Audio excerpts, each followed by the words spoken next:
కానీ but rules పాటిస్తుంటే నేను automatic వేరే చోట మెసేజ్ పెట్టు మెసేజ్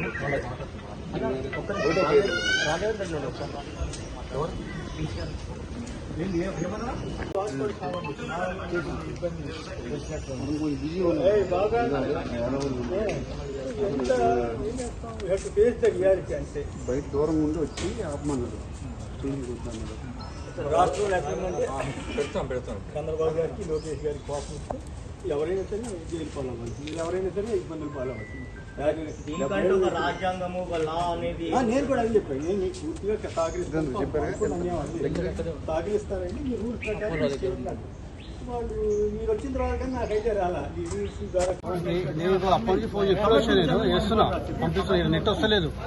నేను అయినా కూడా నేను క్షమాపణ చెప్తాను, నాకు సంబంధం లేకపోయినా అయినా కూడా రమేష్ ఫోన్ కూడా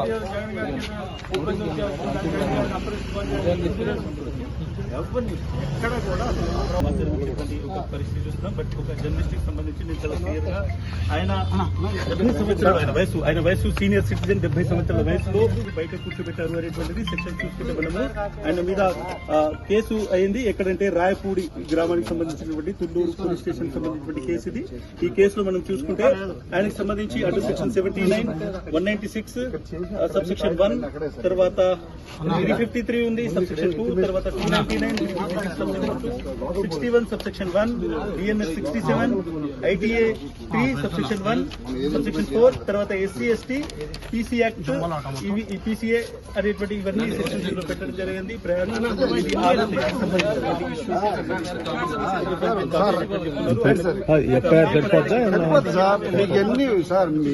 రండి సార్ వెళ్దాం. చాలా మర్యాదగానే ఉంటుంది. 50 సంవత్సరాల జర్నలిస్ట్ ఇంత అన్యాయం ఊహించాలి. ఈ పరిణామం ఊహించలేదు. జరుగుతున్నటువంటి దారుణమైనటువంటి సంఘటన ఇక్కడ సాక్షికి సంబంధం అపవాదులు అట్టగా కేవలం కొంతమంది వాస్తవాన్ని పూర్తిగా మీరు కోఆపరేట్ చేయాలి సార్, మీరు కోఆపరేట్ చేయాలి ప్లీజ్, మీరు కోఆపరేట్ చేయాలి ప్లీజ్. ఉండండి